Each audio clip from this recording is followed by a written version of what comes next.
Hey everyone, this is Robert, and welcome back to Unlocked English, the slow English podcast where we learn English through real life topics, feelings, and simple words that connect us to the world.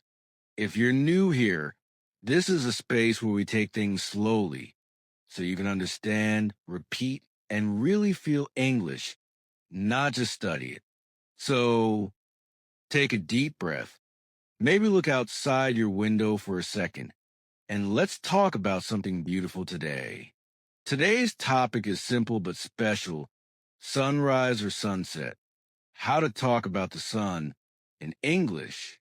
Let me start with a question for you. Which one do you like more, sunrise or sunset? Take a second and imagine it. The sky full of colors, the quiet, the peace. Some people love sunrise, the beginning of a new day, full of hope and energy. Others love sunset, the calm end of a long day, full of reflection and beauty. There's no wrong answer, but whichever you love more. Today you'll learn how to talk about it in clear, simple English. Let's begin with sunrise. Sunrise is the moment when the sun appears in the sky in the morning.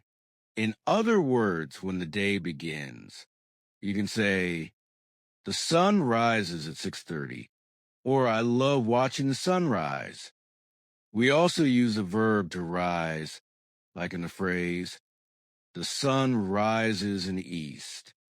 That's one of the first geography facts we all learn in school. The sun rises in the east and sets in the west. Now, if you want to describe the beauty of sunrise, you can use simple adjectives like soft, warm, golden, peaceful, or magical. For example, the sunrise was soft and golden. I woke up early to see the peaceful sunrise. See how those words instantly create a feeling?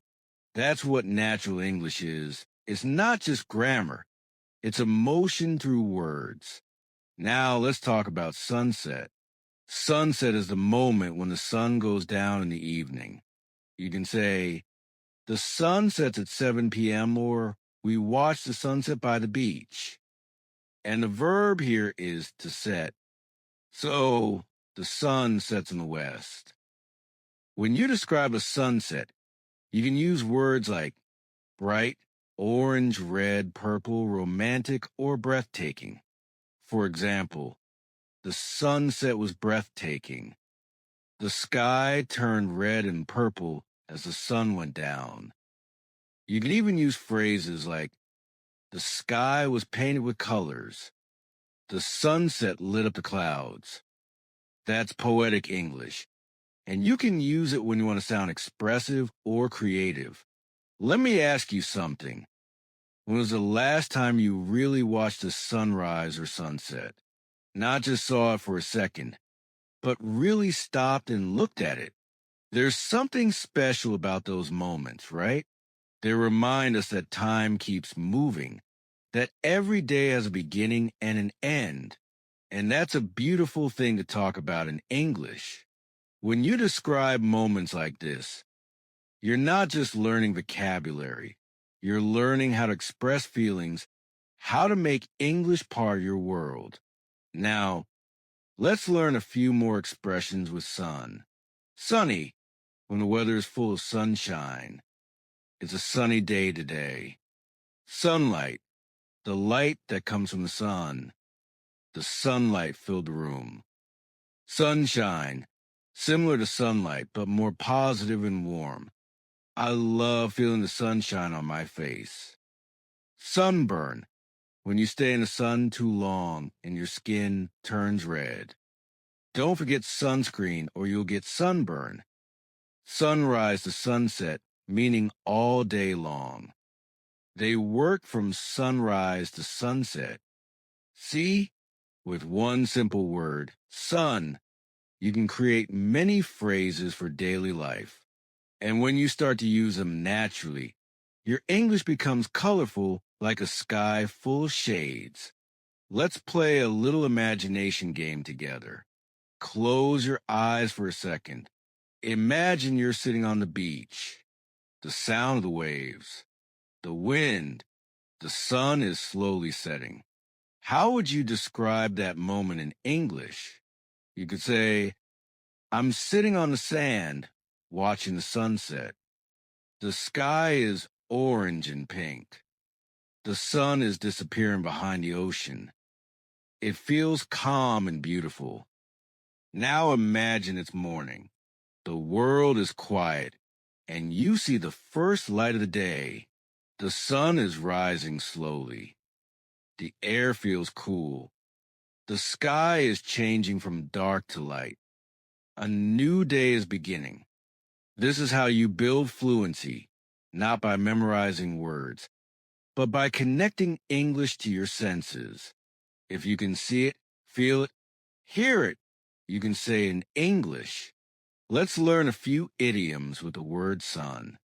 Everything under the sun means everything possible. They talked about everything under the sun. A place in the sun means a good or successful position. Everyone wants a place in the sun. To make hay while the sun shines means to take an opportunity while it's available. It's a great job offer. Make hay while the sun shines. Nothing new under the sun means nothing is truly new. Everything has been done before. People have always wanted to travel. Nothing new under the sun.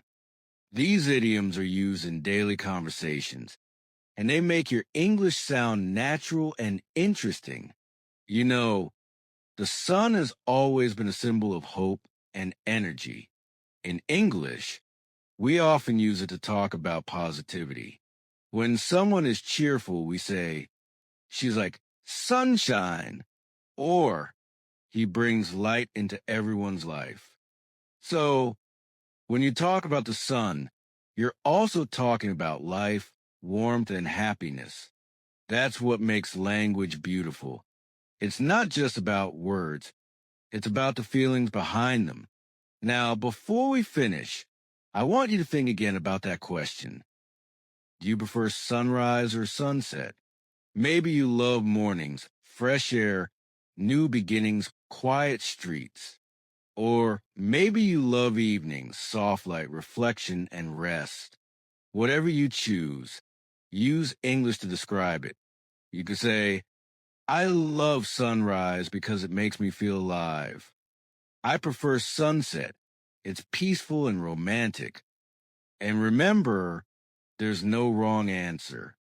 The sun rises and sets every day, and every moment is a new chance to see beauty. All right, my friends, that's all for today's episode of Unlocked English. I hope this episode helped you relax, learn, and think in English. If you liked it, please subscribe, share with a friend who loves the sky as much as you do, and tell me in the comments, are you a sunrise person or a sunset person and why? I can't wait to read your answers. Until next time, keep learning, keep feeling, and keep unlocking your English. Bye for now.